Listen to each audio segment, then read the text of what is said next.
Everyone, welcome back to the channel. I hope you're all doing well. So today I'm going to give my UFC 303 predictions. Obviously the card's been chopped and changed a lot. After Conor dropped out, then Jamal Hill dropped out, and then Allberg dropped out, and yeah, it all got switched around. But they've managed to pull it together, and it's a decent card. It's probably the main event, obviously. Alex Pereira and jiri is going to be a wild one. I mean, that's the one everyone's going to be looking forward to the most. But there is some very decent fights on here, so let's get down to them because there's quite a few. So in the early prelims to kick off, we have Ricky Simone versus Vinicius Oliveira. I am going to go with, on this one, Vinicius. Yeah, I think his striking's better. I think he's faster, and Simone's a submission guy, so unless he can get Oliveira to the ground, I don't really see him having much success. Yeah, I'm going with Vinicius on that one. I'm going to go knockout round 2, TKO. Right, next up, who we got? We have Ray Tsuruya from Japan, 9-0 undefeated, against Carlos Hernandez, 9-3. So Hernandez is a decision machine, if I remember correctly or rightly. Yeah, he's never knocked out or finished someone. That's crazy. He's only ever submitted someone, and he's had what, 12 fights. He's never finished someone. He's never put someone away through strikes, which is interesting to say the least. So I'm going with Tsuruya in this one.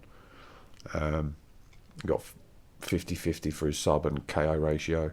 So it's, yeah, I'm going Tsuruya on this one. I'm going to go with a third round stoppage, third round TKO. Right, next up we have the legend that is Andrei Arlovski versus Martin Buday.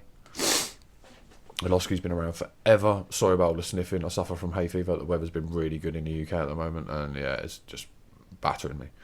So yeah, sorry for the sniffing. I will try and keep it to a minimum, and I'll try and cut some of it out. So yeah, Arlovski, 34-23. I mean, that's some record. 57 fights against Buday's 13-2. I mean, I'm going with Buday. Arlovski's been around so long. He's been on a not such a great streak. And yeah, I just feel that I think Buday's going to have a little bit more to give, because Arlovski's given so much already. So I'm going to go with, hard to say it, but I'm going to go with a second round TKO, KO from Buday, I think. I feel like that's how it's going to go down. I think he's going to catch him. Right, next up, we have Gillian Robertson versus Michelle, the Karate Hottie Waterson.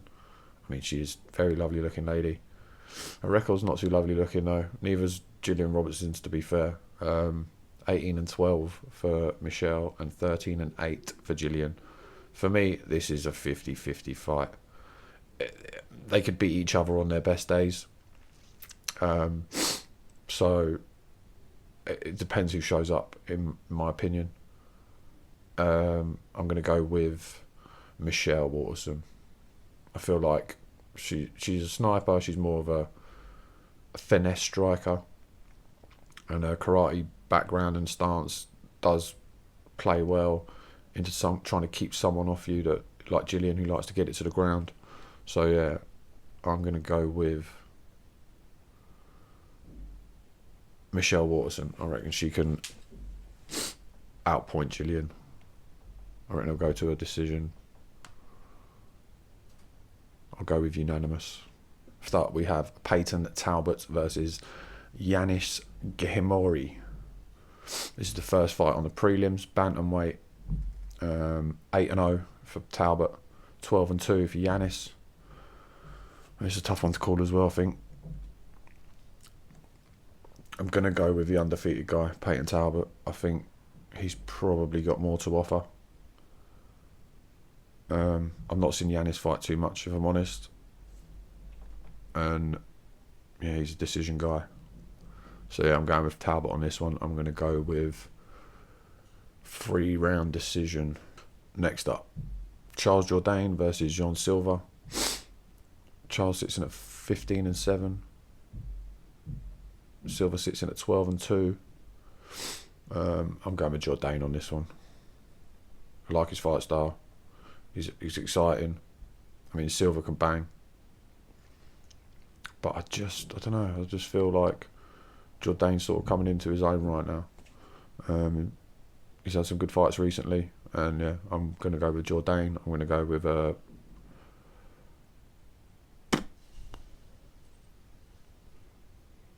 third round TKO. Right, next up we have Cub Swanson, another legend, been fighting forever against Andre Touchy-Feely. A bit of a sketchy nickname, but I mean, fair enough. Cub 29-13, Feely 23-11. Not too far off, you know, similar ratio fight-wise. This is a tough one to call. Again, this is whoever turns up on a day for me.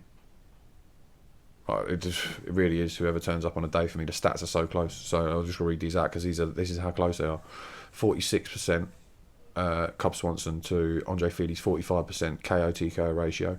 They both have a 14% submission rate, and they both have a 40% decision rate. And their average fight time is within 50 seconds of each other, at about 11 minutes. So yeah, I mean, 50-50 coin flip for me. I'd like to see Cub get it done. So yeah, I'm going to pick Cub for this one. I'm going to go by decision. Final fight on the prelims. Joe Pyfer versus Marc-Andre Barriault. I'm going to go with Pyfer. It's not too hard of a decision for me. I know he lost his last fight against Hermansson, but I think he's going to have learnt from that big time. And I think he now knows where he stands and what he can enforce against people his size, against fighters his size. So yeah, I'm gonna go with Pyfer. I reckon he's gonna knock him out. I reckon. But what the hell do I know? That's 70% TKO rate. It's pretty good. Let's go with Pyfer. And we'll go second round TKO. It might be a first round. Main card. I'm looking forward to this one. Ian Machado Garry versus Michael Venom Page. Now, I did a Road to the Fight video for these two. That's on my channel if you want to check it out. Just gives you the background story on both of these guys. Where they come from, how they got to there, where they are now, and what might happen. For this one, Ian Garry's no joke. He can fight very well. His stand-up is slick. He is like a sniper. It's such a tough one to pick. I want to see Garry lose because I'm just not a fan of who he's become as of recent, personality-wise. I just think he's a bit of a tool. And Michael Page is just cool. He's a cool dude, so I can't pick against him. And I mean, he's a savage. He's a savage. A lot of people didn't really know who he was or had heard the name, but didn't know what he was about, because a lot of people just watched the UFC. But if you paid attention to anything that went on in Bellator in the last 10 years, you'll know who Michael Venom Page is. And yeah, he's a savage, and he definitely has the tools to knock Garry out. That's for sure. It's whether he can catch him or not, because Gary's very slick, and his footwork's good.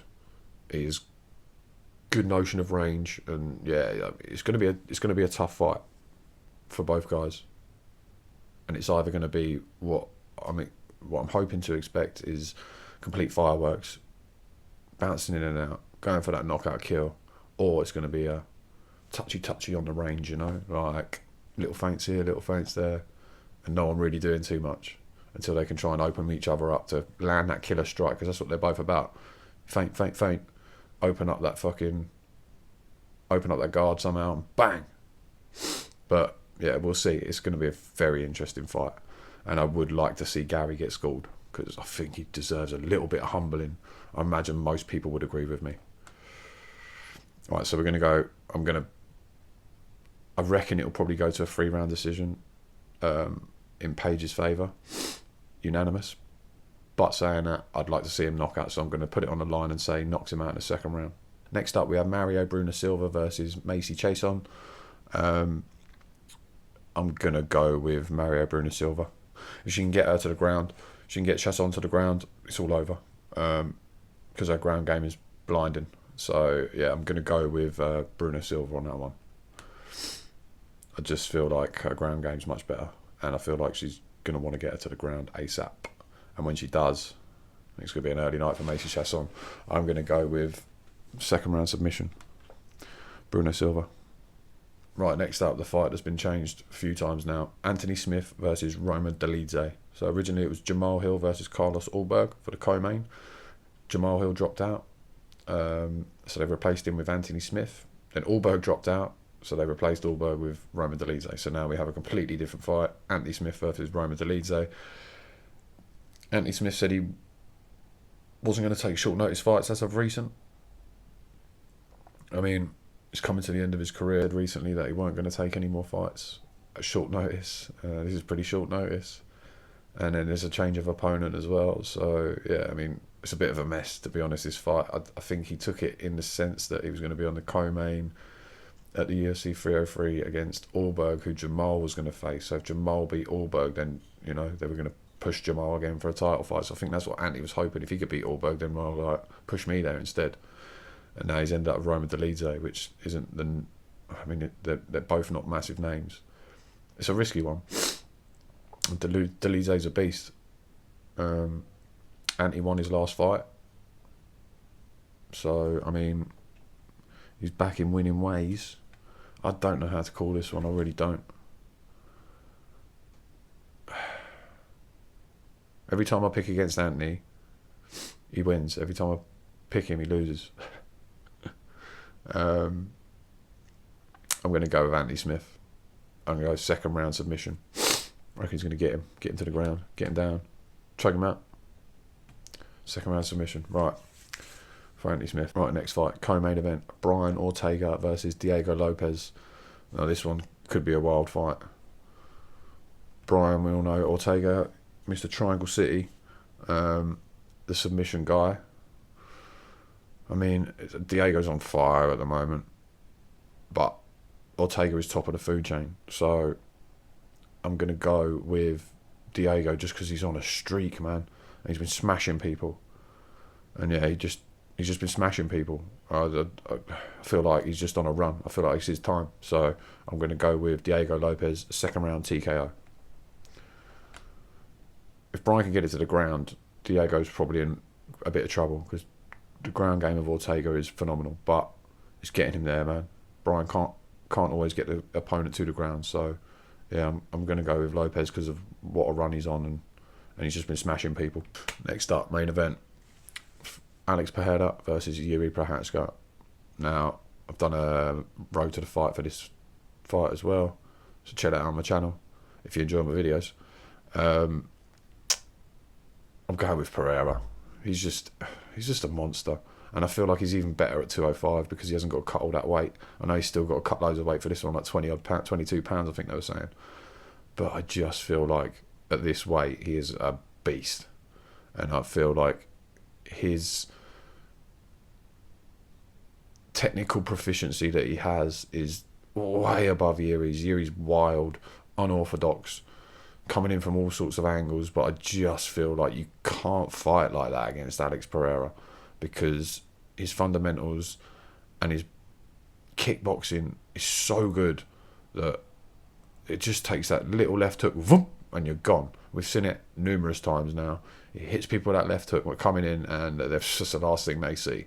Good night, Vienna. He sleeps everyone with it. So, unless Yuri can catch him with some madness out the bag, I don't see him winning. I think Alex knocks him out. I think Alex finishes him again. I think it's going to go the same way. I feel like if these two fought 10 times, Yuri might get one, maybe two, because he gets lucky. But Alex is just such a force. He hits so hard. And like I say, his kickboxing and boxing is just on point. And it's hard to get through that, to get to him to do any damage. Izzy did well, Izzy did really well, but again, he cut down to 185 for that, so I think he was compromised, and that's why he only took a couple of shots to the dome, and that was it. He was out, and they weren't even that hard. I mean, they were hard, but they weren't like, Izzy doesn't throw absolute bombs, does he? So I mean, yeah, I feel like he was compromised a bit in that fight. So yeah, I'm going with Alex Pereira, second round knockout. I reckon it might even be a first round knockout, but I'm going to go with second round knockout. Yeah, so that's my picks for UFC 303. If you enjoy my videos, hit that like and subscribe. It really does help out the channel. And yeah, I'll catch you all on the next one. And enjoy the fights at this coming weekend. Take it easy, everyone.